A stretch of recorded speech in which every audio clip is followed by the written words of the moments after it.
कि इस कार्यक्रम में जितने भी लोगों ने मेहनत की है, अध्यक्षा महोदय रूपश्री जी, मनोज जी, प्रदीप पाटनी जी और तमाम लोग जो जिनके मैं नाम नहीं जानता हूं, हार्दिक अभिनंदन और वंदन करता हूं। एक अच्छा आयोजन उन्होंने किया। तो सर्वप्रथम मैं चाहता हूं आप सभी इस अच्छे कार्यक्रम को जिन्होंने संयोजित किया है उनके लिए एक बार जोरदार तालियां बजा दीजिएगा। मैं शुरुआत करना चाहता हूं। साहब, पहला कवि हूं, मुझे ढंग से सुन लेंगे तो प्रताप फौजदारी पहुंच जाएंगे, वरना तो मैं ही लगा रहूंगा। तालियां वालियां ढंग से बजाते रहना। तालियों का मतलब यह नहीं कि कोई कविता छोटी बड़ी हो जाती है। मेरे समक्ष महनीय लोग बैठे हैं। जब लोग आप तालियां बजाते हैं तो कभी को यह महसूस होता है कि उसके मन की बात आपके मन तक पहुंच रही है, तो वो अच्छे से अच्छा सुनाने की कोशिश करता है। इसलिए तालियां बजाते रहिएगा। कोई कविता ताली से छोटी बड़ी नहीं होती है। ये बड़े हमारे कमलेश बसंत जी, देख लिया होगा, बड़े ज्ञान की बातें कर रहे थे। श्रेष्ठ संचालक हैं, बड़े कवि हैं। पता नहीं किन किन के बच्चों के बारे में बात कर रहे थे कि फलाने का बच्चा यूं, ढीके का बच्चा यूं। मैं धौलपुर राजस्थान से हूं और साहब राजस्थान में धौलपुर चंबल के किनारे पर बसा हुआ वो शहर है सर जहां से पूरे देश में डकैत सप्लाई किए जाती है। निवेदन करता हूं, मैं भी डाका डालने की कोशिश करूंगा, लेकिन आपके दिलों पर, आपके मनों पर कुछ पंक्तियां पढ़ता हूं और निवेदन करता हूं। लेकिन सबसे पहले इन्होंने बच्चों के बारे में बताया, इन्होंने अपने बच्चों के बारे में कुछ नहीं बताया। ठग से बात लग जाए और जवाब आप तक पहुंच जाए तो तालियों का महोत्सव खड़ा कर देना। मेरी पहली मुलाकात बसंत जी से हुई साहब। मैं इनके घर गया, इनका एक छोटा सा बेटा बाहर गेंद खेल रहा था। गेंद बड़ी तेजी से फेंक रहा था। मैंने कहा भाई साहब, आपका बेटा बहुत तेजी से गेंद फेंक रहा है, इसे रोकिए, पड़ोसी के मकान की खिड़की के शीशे टूट जाएंगे। ये बोले सिकरवार जी, ये मेरा बेटा नहीं है, ये तो मेरा भतीजा है। अरे मैंने कहा भाई साहब, ये भतीजा है तो बेटा कहाँ है? बोले बेटा तो वो है जो आपकी कार की हवा निकाल रहा है। तो बता लिया अगर ठीक ठाक लग जाए बात तो। अंदर गया, वो बहू चाय बनाने के लिए चली गई। आयु में मुझसे छोटा है और उससे बड़े वाला लड़का आ गया, बोला ताऊ जी नमस्ते। ये मेरी बगल में ही बैठे थे। मैंने कहा बेटा खुश रहो, कौन सी क्लास में पढ़ते हो? लड़के ने कहा ताऊ जी 8वीं क्लास में पढ़ता हूं। मैंने कहा बेटा 8 पंजे? लड़के ने कहा 90। बसंत जी बोले शाबाश बेटा, शाबाश बेटा, शाबाश। अरे मैंने कहा होश में आओ, आप देश के बड़े संचालक हैं, बड़े कवि हैं। लड़का 8 पंजे 90 बोल रहा है, उसके बाद भी शाबाशी। अब मजे लेना और तालियों का महोत्सव करना ताकि मैं खुल जाऊं। मैंने कहा लड़का 8 पंजे 90 बोल रहा है, उसके बाद भी शाबाशी। ये बोले नहीं भाई साहब, इसमें बहुत सुधार है।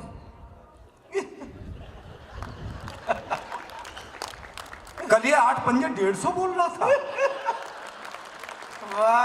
ये धीरे धीरे 40 पे आ जाएगा। आप भी धीरे धीरे खुल जाइए, तालियों पे आ जाइए। मैं शुरू होना चाहता हूं। करता हूं साहब, 4 पंक्तियां और रखता हूं, सुनिएगा, क्योंकि जो इधर उधर घूम रहे हैं अभी, जगह बहुत है, उनसे निवेदन करना चाहता हूं। सुनिएगा साहब। हाँ स्वागत। के सुनो शांत हो के मैं तुम मधुर सुनाऊं गीत, अपने मनों को मेरे मन से मिलाइए। सुनो शांत हो के मीत मधुर सुनाऊं गीत, अपने मनों को मेरे मन से मिलाइए। और यथा योग्य सबको प्रणाम करता हूं मित्रों, वहां खड़े हैं जो बंधु कृपा कर बैठ जाइए।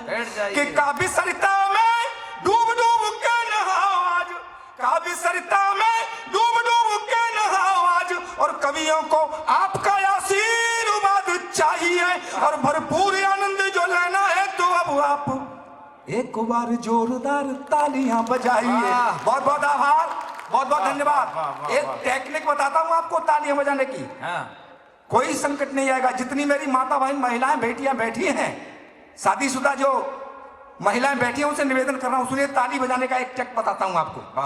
जितनी भी महिलाएं वो अपना दायां हाथ उठाएं और अपने पति की फोटो देखें। ये नहीं, ऐसा करके देखिए आप, तालियां जोरदार बजेंगी।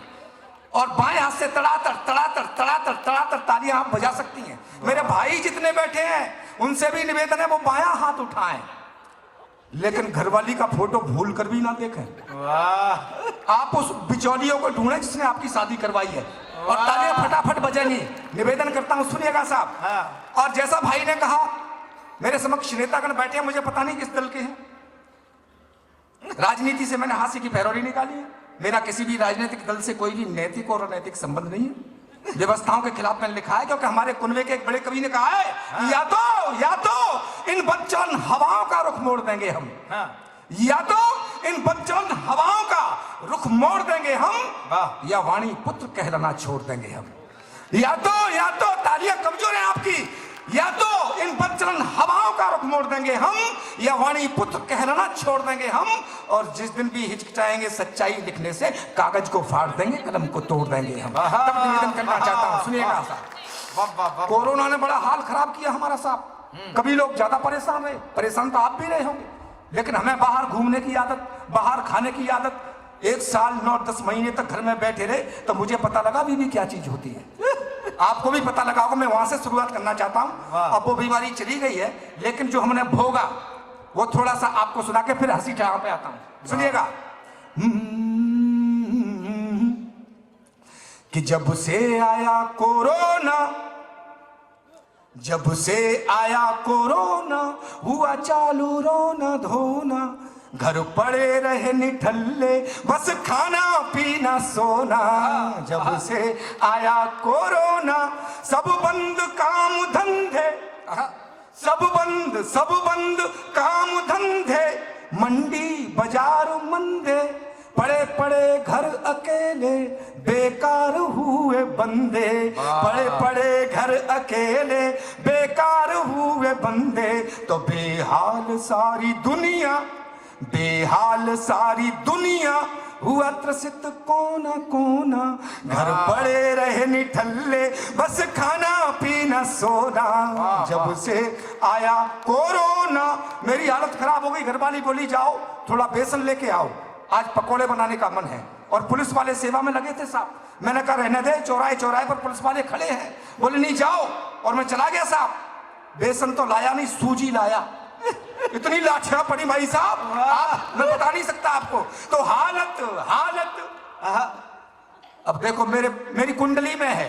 जब मैं शुरुआत करता हूँ, चाय वाला पानी वाला आता है, वो आ गया चाय वाला, और इसको कुछ कह भी नहीं सकता, पता नहीं कब प्रधानमंत्री बन जाए। इसके लिए भी एक बार जोरदार तालियां बजा दीजिए, मैं सैल्यूट करता हूँ चाय वाले को। हालत तो बिगड़ रही थी, हालत बिगड़ रही थी, बीबी झगड़ रही थी, मैंने मांजे खूब बर्तन, वो फिर भी रगड़ रही थी। हालत बिगड़ रही थी, बीबी झगड़ रही थी, मैंने मांजे खूब बर्तन, वो फिर भी रगड़ रही थी।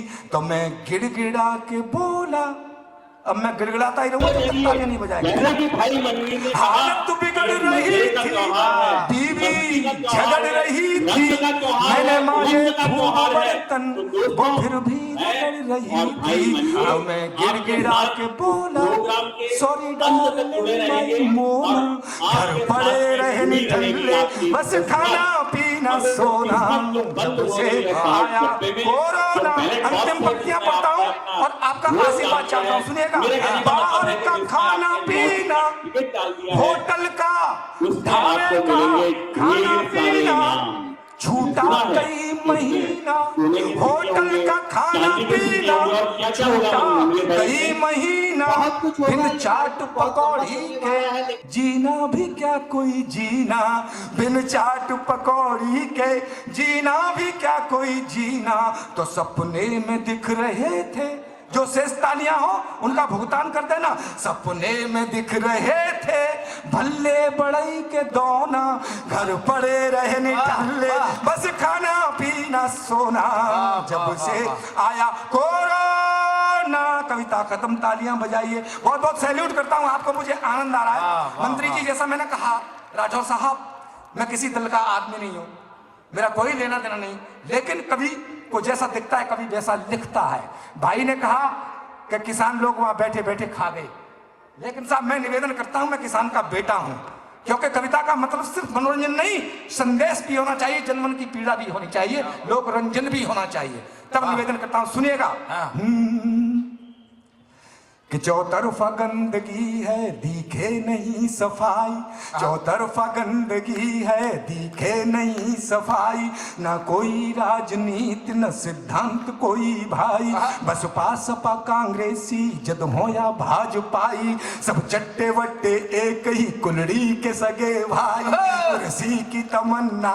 दोबारा फिर पढ़ता हूं, अभी तालियां कमजोर पे। चौतरफा गंदगी है दिखे नहीं सफाई, ना कोई राजनीति न सिद्धांत कोई भाई, बसपा सपा कांग्रेसी जद हो या भाजपाई, सब चट्टे वट्टे एक ही कुलड़ी के सगे भाई, कुर्सी की तमन्ना है कुर्सी की है लड़ाई, कैसे भी मिले कहीं मिले खाने को मलाई, ये भ्रष्टाचार सबकी ही पोल खोलता है, महंगाई से लुटा पिटा ये देश बोलता है क्या, चिंता ता चिता चिता चिंता ता चिंता ता चिता चिता चिंता ता। कहीं भी किसी गीता में किसी ग्रंथ में ये नहीं लिखा है कि सामने बैठे हुए लोग तालियां नहीं बजाते हैं। बजा दीजिए एक बार। चिंता ता चिता चिता चिंता ता ता। अरे जनता बेहाल है और शासन में दोष है, शासन में दोष है और जनता बेहाल है, गली गली मोहल्ले में बैठे दलाल है, नेता और अफसर फुलिएगा, नेता और अफसर सभी माला माल है, नेता और अफसर सभी माला माल है, भूखा मजदूर और किसान कंगाल है, चिंता ता चिता चिता चिंता ता चिंता ता चिता चिता चिंता ता। भाई साहब राहुल जी को मैं बहुत ही आदर से देखता हूं, लेकिन जो उनके साथ अभी हुआ जो घटना घटी, मैं वहां से थोड़ा सा हाथ से निकालता हूं। आपको कोई लेना देना नहीं, आप तो मस्ती से ठाका में रहिएगा, टेंशन लेने की जरूरत नहीं है। एक आदमी बैठा था, मैंने कहा भाई साहब तुम ताली नहीं बजा रहे हो, बोला टेंशन है। मैंने कहा तुम हंस भी नहीं रहे हो, बोले भाई साहब टेंशन है। अरे मैंने कहा क्या टेंशन है? कि मैं ये सोच रहा हूं एक दिन इस दुनिया में सारे लोग मर जाएंगे। अरे वो तो मर जाएंगे, तेरे को क्या टेंशन है? कि वो तो ठीक है भाई साहब मर जाएंगे, लेकिन मुझे ये टेंशन है कि जो लास्ट वाला मरेगा उसको मरघट में कौन ले जाए। ये कोई बात है कि आप खुल के बैठिए, थोड़ा हंसिए, मुस्कुराइए। तो मैं राहुल जी की सहानुभूति में ये पढ़ रहा हूँ, सुनिएगा। राहुल हारून के मम्मी के पास गए, बोले मम्मा ये तो पता था कि हारेंगे, लेकिन ये नहीं पता था कि फिर ऐसा भी होगा। ये क्या हुआ, वहां से बात कर, सुनिए क्या बोले। यूपी में अपनी पहले ही हो चुकी सफाई, एमपी के हीरो ने फिर हैट्रिक बनाई, अब पूर्वोत्तर वालों ने भी कर दी बेवफाई, गुजरात से आंधी चली और दिल्ली में घुस आई, ये देख देख माहौल में डर गया हूँ माई, मोदी के आगे अपनी कोई चाल ना चल पाई, ये भ्रष्टाचार अपनी सब पोल खोलता है, महंगाई से लुटा पिटा ये देश बोलता है क्या, चिंता ता चिता चिता चिंता ता चिंता ता चिता चिता चिंता ता। अरे बोले युवराज मम्मा मम्मा क्या हो गया, बोले युवराज मम्मा मम्मा क्या हो गया, इतनी उम्मीद न थी ज्यादा ही धो गया, लगता है अपना, अब मजे लेना, लगता है अपना मुकद्दर ही सो गया, लगता है अपना मुकद्दर ही सो गया, संसद में अपना सदस्य पद भी खो गया, चिंता ता चिता चिता चिंता ता ता चिंता ता चिता चिता चिंता ता ता। तो कईयों को जैसे तैसे देकर कुछ पैसे वैसे, कईयों को जैसे तैसे देकर कुछ पैसे वैसे, मिल भी गई सीट, आपका क्या होगा हे हाथी वाली, आपका क्या होगा हे हाथी वाली, माना सब गिर गई नीचे लेकिन तुम सबसे पीछे, माना सब गिर गई नीचे लेकिन तुम सबसे पीछे रह गई, आपका क्या होगा हे हाथी वाली, आपका क्या होगा अन्ना। अब आप सोच रहे हो अन्ना क्या बीमारी है? ये वही अन्ना है जिन्होंने मुन्ना को मुख्यमंत्री बना दिया, लोकपाल का पता नहीं, भ्रष्टाचार वहां का वहीं। मोदी जी कह रहे हैं भ्रष्टाचार खत्म कर देंगे, हाँ कर सकते हैं, लेकिन भाई साहब नहीं कर सकते, हमने बड़ी मुश्किल से पाल पोस कर बड़ा किया, कैसे कर देंगे। मैं एक टिप्पणी करता हूं और उसके बाद एक अच्छी पैरोडी सुनाता हूं आपको। भ्रष्टाचार पूरे देश में जब तक हम नहीं संभलेंगे, दूसरों के लिए क्या कहेंगे। तब निवेदन करना चाहता हूं, और मैं बीच बीच में बोलूंगा अन्ना, और आपका मतलब अन्ना से होना चाहिए तालियां। अन्ना अन्ना अन्ना, मैं ट्राई करता हूं। अन्ना अन्ना, 5-7 मिनट तक करता रहूंगा। अन्ना, नहीं तो चुप हो। एक बार सारे खोल दीजिए। अन्ना, कंट्रोल करना होगा अब इस भ्रष्टाचार पे। भ्रष्टाचार के लिए बैठे थे और वो खत्म हुआ नहीं, और जिन लोगों को भेजा उनके भी हालात आप देख रहे हैं प्रताप जी, क्या हाल हो रहा है। तब निवेदन करता हूं, एक बार पुनः ट्राई करता हूं। अन्ना अन्ना, एक टिप्पणी करता हूं, सुनिएगा। देश में अगर ये व्यवस्था चल रही हो, मेरे समक्ष बहुत आदरणीय लोग बैठे हैं, ये मामला चल रहा हो तो आपकी भी तालियां उठे। 3 इंजीनियर एक कार में यात्रा कर रहे थे भाई साहब, एक पाकिस्तानी, एक अमेरिका का, एक अपने हिंदुस्तान का। उस कार का हो गया एक्सीडेंट, तीनों चले गए यमलोक। यमराज ने देखा कि 3 इंजीनियर आए, बोले आपकी फाइल बाद में देखी जाएगी, आप तीनों इंजीनियर हैं, हमारे यमलोक का गेट टूट गया है, बताइए इसको ठीक करने में कितने पैसे लगेंगे। मजे लेना साहब। सबसे पहले पाकिस्तानी को पूछा, पाकिस्तानी बोला सिर्फ 9,000 रुपए लगेंगे और गेट एकदम टनाटन हो जाएगा। बोला कैसे? क्या जी 3,000 तो मेरे, 3,000 का मटेरियल, 3,000 की लेबर। यमराज बोले ठीक। उसके बाद अमेरिका वाले को पूछा, अमेरिका वाला बोला इसका भेजा खराब है, पागल है, कितनी महंगाई है, 9,000 में क्या होगा, गेट ठीक करवाना है तो 18,000 लगेंगे, 18,000। तो बोले हिसाब वही है, 6,000 तो मेरे, 6,000 का मटेरियल, 6,000 की लेबर। अब आपको ये लास्ट वाली बात यमराज की और उस इंजीनियर की समझ में आ जाए तो फिर अब तक जो तालियां नहीं बजी हो वो उल्लास करके मुझे आशीर्वाद दीजिएगा। सुनिए, लास्ट में सबसे अपने वाले को पूछा, कमलेश जी, लास्ट में अपने वाले को पूछा, उसने ऊपर नीचे मुंडी हिलाई और बोला 29,000। भाई साहब अब की बार यमराज का भेजा खरा। बोला यार पाकिस्तानी तो 9,000 में बना रहा है और उसी गेट को ये अमेरिका वाला 18 में बना रहा है, तू 29 में कैसे बना रहा है। अपने वाले का गणित आपके माइंड तक पहुंच जाए तो तालियों का यहां से वहां तक बहुत सको ना, हाथ खाली नहीं रहना चाहिए। तू 29 कैसे मांग रहा है? बोला जी 10,000 तो आपके। कमजोर तालियां है। बोला जी 10,000 तो आपके और 10,000 मेरे, बचेंगे 9,000। साले इस पाकिस्तानी को ही ठेका देंगे, ये जाने इसका काम जाने, अपने को लेना देना क्या है। तब निवेदन करना चाहता हूं, सुनिएगा। अन्ना अन्ना